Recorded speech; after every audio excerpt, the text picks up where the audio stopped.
क्या आपके मन में कभी ऐसे ख्याल आते हैं जिन्हें आप खुद भी स्वीकार नहीं कर पाते? क्या आपका मन एक जगह टिकने का नाम नहीं लेता और बेवजह भटकता रहता है? अगर हाँ, तो आप अकेले नहीं हैं। यह समस्या आज हर किसी को छू रही है। दोस्तों, इस वीडियो में मैं आपके साथ एक ऐसी बुद्धिस्ट कहानी शेयर करने वाला हूं जो न सिर्फ आपको समाधान का रास्ता दिखाएगी, बल्कि आपके मन के इन भटकते विचारों को समझने और संभालने का तरीका भी सिखाएगी। क्योंकि सही दिशा में सोचने वाला मन ही असली शक्ति है। कहते हैं ना, मन के हारे हार है, मन के जीते जीत। लेकिन क्या हो जब मन ही आपका सबसे बड़ा दुश्मन बन जाए? आप खुद को संभालना चाहे, लेकिन आपके विचार आपको चैन ही न लेने दे। अगर आपको ऐसा महसूस होता है तो यह वीडियो आपके लिए है। महाभारत में भी कहा गया है कि मनुष्य का मन उसके जीवन की सबसे बड़ी दौलत है, लेकिन यही मन जब अशांत हो तो जीवन का सारा आनंद छिन सकता है। क्या आप जानना चाहते हैं कि इस समस्या को कैसे हल किया जाए? तो ये कहानी आपकी मदद करेगी। तो आइए बुद्ध के समय की इस प्रेरणादायक कहानी से शुरू करते हैं, जिसमें एक युवा के अशांत मन को कैसे एक साधारण सीख ने बदल दिया, यह दिखाया गया है। और हाँ, कहानी सुनने के बाद अपनी राय जरूर दें। अगर आपको यह वीडियो अच्छा लगे तो इसे लाइक और शेयर करना न भूलें, ताकि यह संदेश और भी लोगों तक पहुंचे। इस वीडियो के अंत तक आप न केवल यह जान पाएंगे कि अपने विचारों को कैसे संभालें, बल्कि एक ऐसी तकनीक भी सीखेंगे जो आपको मन की शांति और आत्मसंयम प्रदान करेगी।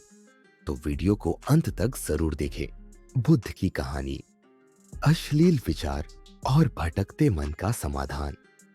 एक बार भगवान बुद्ध अपने शिष्यों के साथ एक छोटे गांव में रुके हुए थे। गांव के युवा उनसे बहुत प्रभावित थे और उनसे मार्गदर्शन प्राप्त करना चाहते थे। एक दिन एक युवक बुद्ध के पास आया और बोला, भगवान, मेरे मन में बार बार ऐसे अश्लील और गलत विचार आते हैं जो मुझे परेशान करते हैं। मैं इन्हें रोकने की पूरी कोशिश करता हूं, पर ये विचार और भी अधिक शक्तिशाली होकर लौट आते हैं। मेरा मन भटकता रहता है और मैं इसे शांत नहीं कर पाता। कृपया मुझे मार्ग दिखाइए। बुद्ध ने उसे बड़े शांत स्वर में कहा, पुत्र, मैं तुम्हें एक कहानी सुनाता हूं, इसे ध्यान से सुनो। किसी समय एक राजा ने अपने दरबार के सबसे तेज दूत को बुलाया और उसे एक जलता हुआ दीपक देते हुए कहा, तुम्हें इस दीपक को जलते हुए ही शहर के एक छोर से दूसरे छोर तक ले जाना है। लेकिन याद रखना, रास्ते में चारों तरफ सैनिक खड़े हैं। अगर दीपक बुझा तो तुम्हें दंड मिलेगा। दूत ने दीपक को संभाला और चल पड़ा। पूरे रास्ते उसका ध्यान केवल इस बात पर था कि दीपक न बुझे, चाहे आसपास लोग हों, शोर हो या किसी ने उसे पुकारा हो। उसकी नजर दीपक की लौ पर थी। वह बिना रुके और बिना विचलित हुए अपने लक्ष्य तक पहुंचा। बुद्ध ने युवक से पूछा, बताओ, उस दूत का ध्यान किस पर था? युवक ने उत्तर दिया, केवल दीपक की लौ पर। बुद्ध मुस्कुराए और बोले, ठीक वैसे ही, यदि तुम अपने मन को किसी सकारात्मक और उच्च विचार या लक्ष्य पर केंद्रित कर दो तो तुम्हारे भटकते विचार स्वयं ही शांत हो जाएंगे। मन की अशांति तब होती है जब उसे कोई दिशा या उद्देश्य नहीं मिलता। बुद्ध ने आगे कहा, तुम्हें अपने मन को खाली छोड़ने के बजाय उसे एक अच्छी दिशा में लगाना होगा। अश्लील विचार तब आते हैं जब मन खाली और निष्क्रिय होता है। ध्यान का अभ्यास करो, मन को प्रेम और करुणा से भर दो। अपने जीवन में एक उद्देश्य चुनो जो तुम्हें प्रेरित करे। जैसे दीपक की लौ पर ध्यान केंद्रित करने से दूत का मन विचलित नहीं हुआ, वैसे ही तुम्हारे मन में उच्च विचार और ध्यान का अभ्यास अशांत विचारों को समाप्त कर देगा। मन को खाली न रहने दें। अशांत और अश्लील विचार तब आते हैं जब मन निष्क्रिय होता है। इसे सकारात्मक और रचनात्मक गतिविधियों में व्यस्त रखें। ध्यान और आत्म अनुशासन। ध्यान का नियमित अभ्यास मन को स्थिर और शांत बनाता है। उच्च लक्ष्य का निर्धारण। जीवन में एक उच्च उद्देश्य चुनें और उस पर ध्यान केंद्रित करें। इससे आपका मन भटकने के बजाय उद्देश्यपूर्ण हो जाएगा। स्वयं को दोष देना बंद करें। विचार आना स्वाभाविक है, उन्हें स्वीकार करें, लेकिन उन पर ध्यान केंद्रित न करें। अपनी ऊर्जा को सही दिशा में लगाएं। मन एक दीपक की तरह है, अगर उसे हवा में खुला छोड़ दिया जाए तो वह बुझ जाएगा, लेकिन अगर आप उसे ध्यान, करुणा और सकारात्मकता के कवच में ढककर रखें तो उसकी लौ हमेशा प्रज्वलित रहेगी। बुद्ध की कहानी, मन का बंधन और मुक्ति। एक बार भगवान बुद्ध अपने शिष्यों के साथ एक बगीचे में टहल रहे थे। उसी समय उन्होंने एक विशाल हाथी को देखा जिसे एक पतली रस्सी से बांधा गया था। बुद्ध ने रुककर उस हाथी को ध्यान से देखा और फिर अपने शिष्यों की ओर मुड़कर बोले, क्या तुम देख रहे हो कि इतना विशाल हाथी इस पतली सी रस्सी से बंधा हुआ है? क्या यह रस्सी सच में इसे रोक सकती है? शिष्य चौंक गए। उन्होंने कहा, भगवान, यह तो असंभव है। ये हाथी इतनी ताकतवर है कि चाहे तो इस रस्सी को पल भर में तोड़ सकता है, लेकिन वह ऐसा क्यों नहीं कर रहा? बुद्ध ने शिष्यों से पूछा, क्या तुम समझ पाए कि इस कहानी से क्या शिक्षा मिलती है? बुद्ध ने स्वयं उत्तर दिया, हमारा मन भी इस हाथी की तरह होता है। जब हम जीवन में किसी कठिनाई का सामना करते हैं और बार बार असफल होते हैं तो हम यह मान लेते हैं कि हम उस कठिनाई को कभी पार नहीं कर सकते। यह मान्यता हमें बांध देती है। यह अशांत विचार, डर और भटकाव भी हमारे मन के बंधन है। उन्होंने आगे कहा, जब तक हम यह विश्वास करते रहेंगे कि हम कमजोर हैं या अपने विचारों पर नियंत्रण नहीं कर सकते, तब तक हम प्रयास करना छोड़ देंगे। लेकिन जैसे ही हम यह समझ जाए कि यह बंधन सिर्फ हमारे मन का भ्रम है, हम मुक्त हो सकते हैं। मन को प्रशिक्षित करें। अशांत और नकारात्मक विचारों को चुनौती दें। अपने मन को नई सकारात्मक मान्यताओं के साथ प्रशिक्षित करें। स्वयं पर विश्वास करें। बुद्ध ने कहा, जैसे हाथी अपनी शक्ति को पहचान कर उस पतली रस्सी को तोड़ सकता है, वैसे ही तुम अपनी क्षमता पहचान कर अपने मन के भ्रम से मुक्त हो सकते हो। सतत प्रयास करें। असफलताओं के बावजूद कोशिश करते रहना ही असली समाधान है। असफलता मन की बेड़ियों को तोड़ने का पहला कदम है। ध्यान का अभ्यास करें। ध्यान आपको अपने भीतर झांकने और अपने बंधनों को पहचानने में मदद करता है। आपके विचार ही आपके सबसे बड़े बंधन हैं। उन्हें बदले और आप स्वतंत्र हो जाएंगे। प्रयास न करने का विश्वास ही सबसे बड़ी हार है।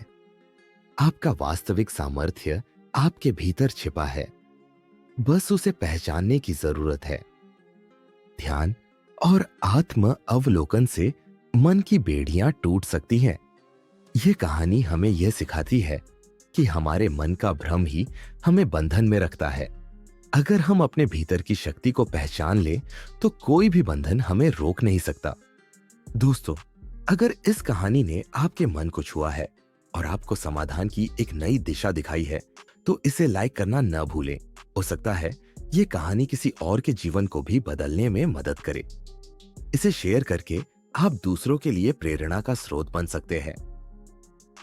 हम आपके विचारों को जानना चाहते हैं। कमेंट्स में जरूर बताइए कि इस कहानी से आपने क्या सीखा और अपने मन को शांत रखने के लिए आप कौन से तरीके अपनाते हैं। और अगर आप ऐसी ही और प्रेरणादायक कहानियां सुनना चाहते हैं जो आपके जीवन को सरल और सुखद बनाए, तो हमारे चैनल एंशिएंट विजडम टेल्स को सब्सक्राइब करें। घंटी के आइकन को दबाना न भूलें ताकि आप हमारी अगली कहानी मिस न करें। याद रखें, आपका समर्थन हमें और भी बेहतर कहानियां लाने के लिए प्रेरित करता है। तो मिलते हैं अगले वीडियो में, जहां और भी गहरे रहस्यों और समाधानों का पता लगाएंगे। क्या आपने कभी ऐसा महसूस किया है कि उदासी ने आपकी जिंदगी को अपनी मुट्ठी में कस लिया है? जैसे चाहे आप कुछ भी कर लें, उस दुखद भावना से बाहर निकलना नामुमकिन हो। आप अकेले नहीं हैं। ये समस्या हमारे समय की एक कड़वी सच्चाई है। लेकिन क्या आपको पता है सदियों पहले एक ऐसी कहानी बताई गई थी जो आज भी इस गहरी उदासी का समाधान दे सकती है। आज हम आपको लेकर चलेंगे गौतम बुद्ध की एक अनमोल कहानी की ओर। एक ऐसी कहानी जो न सिर्फ आपको अपनी उदासी का कारण समझाएगी, बल्कि आपको इससे बाहर निकलने का रास्ता भी दिखाएगी। गौतम बुद्ध की इस कहानी की शुरुआत एक ऐसे व्यक्ति से होती है जो हर समय उदासी से घिरा रहता था। शायद वो इंसान आप या आपके किसी जानने वाले जैसा ही था, जिसके चेहरे पर मुस्कान एक झूठ बन चुकी थी। लेकिन रुकिए, ये सिर्फ एक कहानी नहीं है, यह आपकी कहानी भी हो सकती है, क्योंकि जो सीख हम इस कहानी से पाएंगे वो आपके जीवन को बदल सकती है। जैसा कि हमारे बुजुर्ग कहते हैं, दुख बांटने से कम होता है, लेकिन बुद्धि बांटने से बढ़ती है। और आज हम आपको वही बुद्धि देने आए हैं। तो अगर आप भी अपने जीवन में शांति, खुशी और एक नई ऊर्जा लाना चाहते हैं, तो इस वीडियो को अंत तक देखें। और हाँ, अगर ये कहानी आपके दिल को छू जाए तो हमारे चैनल एंशिएंट विजडम टेल्स को सब्सक्राइब करना मत भूलिए, क्योंकि हर दिन हम आपके लिए ऐसी ही प्रेरणादायक कहानियां लाते हैं जो आपकी जिंदगी में सही बदलाव ला सके। तो चलिए बिना समय गवाए जानते हैं कि कैसे गौतम बुद्ध की ये कहानी आपकी उदासी का जवाब बन सकती है। बुद्धा स्टोरी। हर समय उदास रहने वाले लोग। बहुत समय पहले गौतम बुद्ध अपने शिष्यों के साथ एक गांव में रुके थे। वहां पर एक व्यक्ति उनके पास आया। वह व्यक्ति बेहद उदास था। उसकी आंखों में गहरी पीड़ा साफ झलक रही थी। उसने बुद्ध से कहा, गुरुजी, मेरा जीवन दुखों से भरा हुआ है। मैं हर समय उदास रहता हूं। मैं कोशिश करता हूं कि खुश रह सकूं, लेकिन ये उदासी मुझे कभी छोड़ती ही नहीं। कृपया मुझे इस दुख से छुटकारा पाने का रास्ता दिखाइए। गौतम बुद्ध उस व्यक्ति की ओर शांत मुस्कान के साथ देख रहे थे। उन्होंने धीरे से कहा, आओ, मैं तुम्हें एक काम करने को कहता हूं। इस गांव में जाओ और हर उस घर से एक मुट्ठी चावल मांग कर लाओ जहां कभी कोई दुख या पीड़ा ना आई हो। वह व्यक्ति थोड़ा चौंका, लेकिन उसने सोचा कि गुरुजी ने उसे रास्ता दिखा दिया है। वह खुशी खुशी चावल लेने निकल पड़ा। पहले घर पर उसने दरवाजा खटखटाया और कहा, क्या आप मुझे एक मुट्ठी चावल देंगे? लेकिन शर्त यह है कि आपके घर में कभी कोई दुख ना आया हो। घर के मालिक ने उदासी से सिर हिलाते हुए कहा, मित्र, मेरे बेटे की मृत्यु कुछ साल पहले हुई थी। वह दुख आज भी हमारे दिलों में बसा है। वह व्यक्ति खाली हाथ अगले घर गया। वहां भी वही कहानी थी। किसी ने अपना कोई प्रियजन खो दिया था, तो किसी को बीमारी ने घेर रखा था। वह व्यक्ति हर घर गया, लेकिन कहीं भी उसे चावल नहीं मिला। हर किसी के जीवन में किसी न किसी तरह का दुख था। दिन के अंत में वह व्यक्ति बुद्ध के पास वापस आया, लेकिन इस बार उसका चेहरा पहले जैसा उदास नहीं था। वह शांत लग रहा था। उसने कहा, गुरुजी, मैंने पूरे गांव का दौरा किया, लेकिन एक भी ऐसा घर नहीं मिला जहां कोई दुख ना हो। मुझे अब समझ में आ गया है कि दुख जीवन का हिस्सा है। मैं अपने दुख को लेकर क्यों इतना परेशान हूं, जब यह सबके जीवन का हिस्सा है। बुद्ध मुस्कुराए और बोले, यह सच है कि दुख जीवन का हिस्सा है, लेकिन असली सवाल यह है कि तुम इसे कैसे देखते हो। जब तुम यह समझ जाते हो कि दुख स्थायी नहीं है और ये सबके जीवन में आता जाता रहता है, तो तुम इससे बंधे नहीं रहते। यही सच्ची शांति है। इस कहानी से हमें यह सीख मिलती है कि दुख हर किसी के जीवन में आता है। यह हमारी सोच और उसे स्वीकारने की क्षमता है जो हमें दुख से मुक्त कर सकती है। जब हम यह समझ लेते हैं कि हम अपने दुख में अकेले नहीं हैं, तो हम उससे बेहतर तरीके से निपट सकते हैं। जीवन में शांति और खुशी पाने का रास्ता अपने दुखों को स्वीकारना और उनसे खुद को परे रखना है।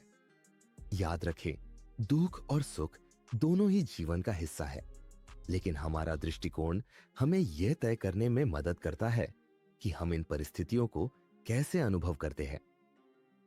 बुद्ध की कहानी, उदासी का कारण और समाधान। गौतम बुद्ध अपने शिष्यों के साथ एक सुंदर उपवन में बैठे थे। तभी एक स्त्री उनके पास आई।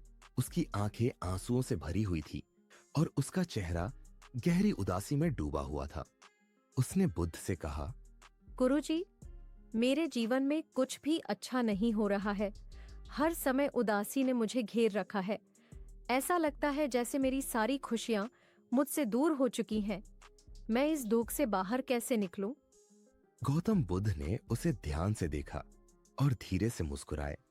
उन्होंने कहा, पुत्री, क्या तुम मेरी एक मदद करोगी? स्त्री ने आश्चर्य से पूछा, मुझे आपकी मदद करने का अवसर मिले, इससे बड़ी बात और क्या हो सकती है? बताइए, मुझे क्या करना होगा? बुद्ध ने कहा, यहाँ पास में एक सरोवर है। तुम वहां जाओ और एक कटोरे में पानी भरकर ले आओ। लेकिन याद रखना, तुम पानी को छेड़े बिना उसे कटोरे में भरना। स्त्री ने सोचा कि यह तो आसान काम है। वह सरोवर की ओर चल पड़ी। जब उसने पानी भरने की कोशिश की तो उसने देखा कि जैसे ही उसने कटोरा पानी में डाला, पानी हिल गया और लहरें उठने लगी। उसने बुद्ध के कहे अनुसार पानी को शांत रखने की कोशिश की, लेकिन हर बार जब वह पानी भरने का प्रयास करती, पानी और अधिक अशांत हो जाता। वह निराश होकर बुद्ध के पास वापस आई और कहा, गुरुजी, मैं पानी को कटोरे में भरने में असफल रही। हर बार जब मैं पानी को छूती हूँ, वह हिलने लगता है। बुद्ध मुस्कुराए और बोले, पुत्री, अब थोड़ा रुको। वापस जाओ और सरोवर के किनारे शांत बैठो। केवल पानी को देखो और उसे छेड़ो मत। स्त्री वापस गई और सरोवर के किनारे बैठकर पानी को देखती रही। कुछ समय बाद उसने देखा कि पानी धीरे धीरे शांत हो गया। जब लहरें पूरी तरह से थम गई, तब उसने आसानी से कटोरे में पानी भर लिया और बुद्ध के पास आ गई।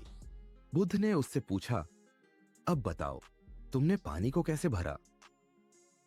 स्त्री ने जवाब दिया, गुरुजी, जब मैंने पानी को छेड़ना बंद किया और उसे शांत होने दिया, तभी मैं इसे भर पाई। बुद्ध ने कहा, यह सरोवर तुम्हारे मन की तरह है। जब तुम्हारा मन अशांत होता है तो तुम अपनी समस्याओं को ठीक से देख नहीं पाती, लेकिन जब तुम शांत हो जाती हो और अपनी परेशानियों को छेड़ना बंद कर देती हो, तो समाधान खुद ब खुद स्पष्ट हो जाता है। इस कहानी से हमें यह सीख मिलती है कि हमारे मन की अशांति ही हमारी उदासी का सबसे बड़ा कारण है। जब हम इसे शांत करने का प्रयास करते हैं, तो जीवन की चुनौतियों का समाधान हमें साफ दिखाई देने लगता है। अपनी परेशानियों को बार बार सोचने की बजाय कुछ पल रुककर शांत होकर उन्हें देखने की कोशिश करें। शांति में ही समाधान है। याद रखें, जैसे सरोवर का पानी अपने आप शांत हो सकता है, वैसे ही हमारा मन भी शांति पाकर सुलझ सकता है। अगर इस कहानी ने आपके दिल को छुआ है और आपको खुद से जुड़े सवालों का जवाब ढूंढने में मदद की है, तो आप अकेले नहीं हैं। एंशिएंट विजडम टेल्स का मकसद ही यही है, आपके जीवन को थोड़ा बेहतर, थोड़ा शांत और थोड़ा खुशनुमा बनाना। हम रोजाना आपके लिए ऐसी ही कहानियां लेकर आते हैं जो न केवल आपको प्रेरित करती है, बल्कि आपको एक नया दृष्टिकोण भी देती है। तो अगर आप इस यात्रा का हिस्सा बनना चाहते हैं, तो सब्सक्राइब बटन दबाकर हमारी एंशिएंट विजडम टेल्स फैमिली का हिस्सा बने और घंटी के आइकन को दबाना न भूले, ताकि अगली कहानी आपसे कभी छूट ना जाए। अगर आपको यह कहानी पसंद आई हो तो इसे लाइक करें और कमेंट्स में हमें बताएं, क्या यह कहानी आपकी जिंदगी के किसी हिस्से से जुड़ी हुई महसूस हुई? आपके एक लाइक और शेयर से यह संदेश उन लोगों तक भी पहुंच सकता है जिन्हें इसकी सबसे ज्यादा जरूरत है। याद रखें, हम सब एक दूसरे की कहानियों से जुड़ते हैं। तो आइए इस चैनल को एक ऐसा मंच बनाते हैं जहां हम एक दूसरे की जिंदगी को बेहतर बना सके। धन्यवाद, और अगले वीडियो में फिर मिलेंगे एक और अनमोल कहानी के साथ।